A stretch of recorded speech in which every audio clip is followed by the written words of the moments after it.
欢迎来到星光说故事，小朋友、大朋友，请坐到一个舒服的地方，或闭上眼睛。我们要开始说故事咯。今天要说的故事是青蛙王子。在很久很久以前，有位国王，他的女儿们都很漂亮。这位国王有3个女儿，大家都说她们是天上掉下来的仙女，但其中最小的那位小公主长得最美丽了。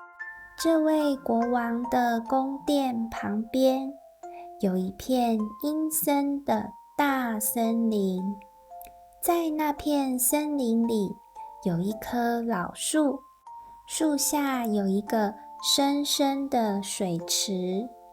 天气热的时候，小公主喜欢来这个水池边玩。她常常坐在水边，无聊的时候就会拿出一个金球，丢上去，再接下来，这是她最爱的游戏。不过有一天，发生了一件意外。小公主正在玩金球，想要接住它，结果球却掉到地上，然后一路滚进了水池里。小公主眼睁睁地看着她心爱的金球消失在水里，因为水池太深了，根本看不见底。她非常着急，最后忍不住哭了起来，说：怎么办？就在她哭得不可开交的时候，突然听到一个声音：哎呀，公主，你怎么了？这样嚎啕大哭，连石头都会心疼啊。小公主抬头一看，原来是一只青蛙。哦，原来是你呀，游泳健将。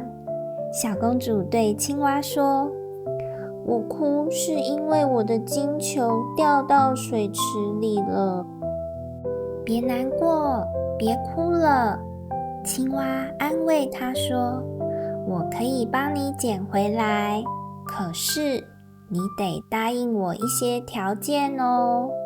小公主一听，心想：这只青蛙会想要什么东西呢？于是她说：你想要什么，我都可以给你哦。我的衣服、珍珠、宝石，甚至我的头冠都可以哟。青蛙摇摇头，我不想要那些东西，我想要的是，你如果能让我做你的好朋友，跟你一起玩，吃饭的时候让我和你坐在一起，晚上还能跟你一起睡觉，而且还要给我一个吻哦。那我就去把你的金球捞出来。小公主嘴上答应了，好啊，只要你能把我的金球捞上来，我就答应你。不过她心里却想，这青蛙真傻，它怎么可能会成为我的朋友呢？说完，青蛙潜入水中。过了一会儿，它叼着金球浮上水面，然后把金球吐在草地上。小公主看到金球，心里高兴得不得了，立刻捡起球就跑回家了。啊，别跑，带上我啊！青蛙在后面大喊，但小公主根本不理会。回到家后，就把这件事全忘了。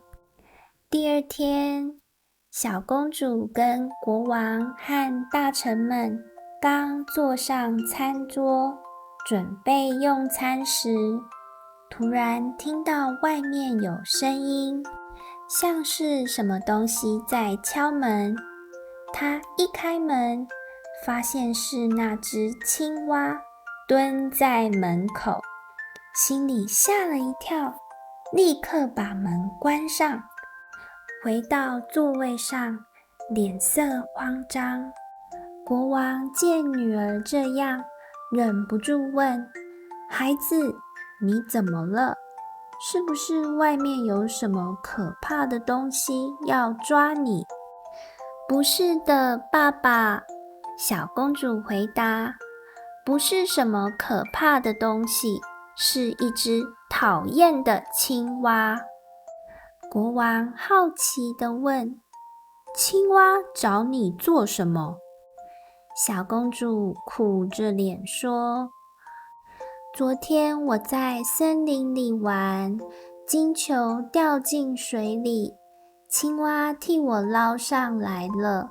因为我答应了它做朋友，没想到它真的跑到这里来了。”这时，门外的青蛙又开始唱：“小公主啊，我的爱，快点儿把门打开，爱你的人已到来，快点儿把门打开。”这样的情歌让国王听了很感动，于是他告诉小公主：“你可不能言而无信，快去开门让他进来。”小公主只好又走过去，把门打开。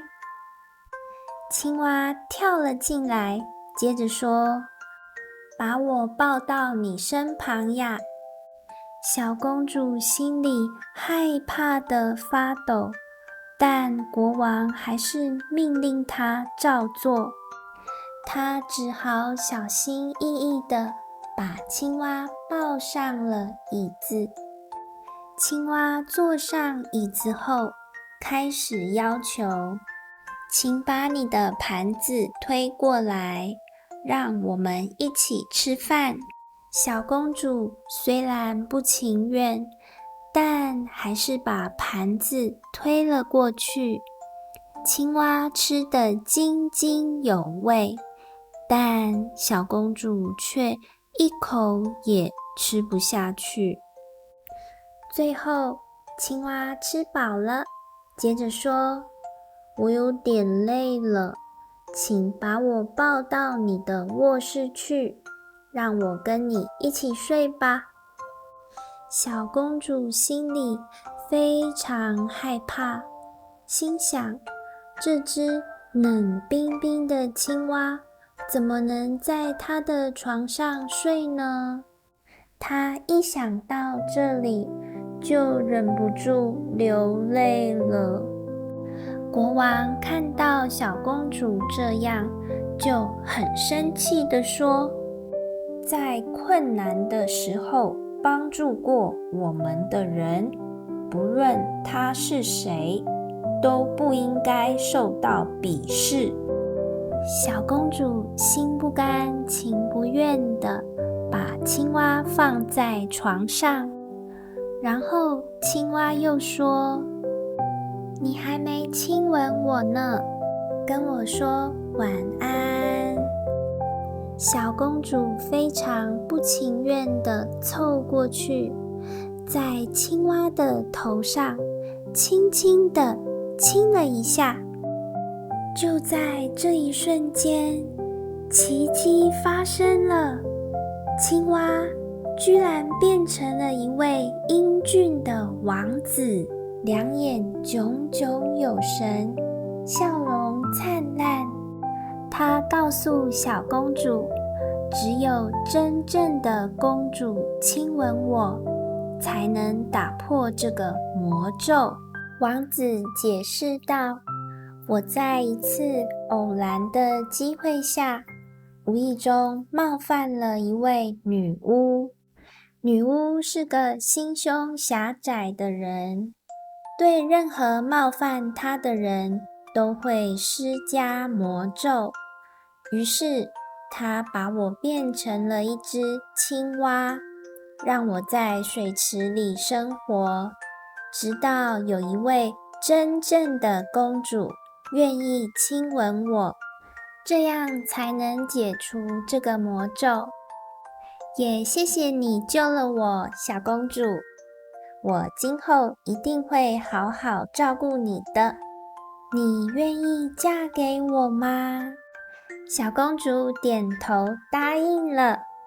第二天早上，王子也感谢国王的言而守信，让他从魔咒中解脱出来。他向国王保证，会好好照顾公主，让她幸福快乐。国王听了非常高兴，毫不犹豫地答应了他。隔天，王子的马车来到小公主的宫殿前，准备接她回到她的皇宫。王子牵着小公主的手，满心期待地踏上了新的生活。从此，小公主和王子过上了幸福快乐的生活，享受着爱情与家庭的温暖。亲爱的小朋友，记得答应别人的事情就要做到，不能轻易食言。如果自己做不到，那就不要随便答应别人哦。因为诚实和守信用是交朋友的关键，这样才能让大家彼此信任，更加亲近哦。希望你们也喜欢今天的故事哦。那我们下一集再见喽，拜拜。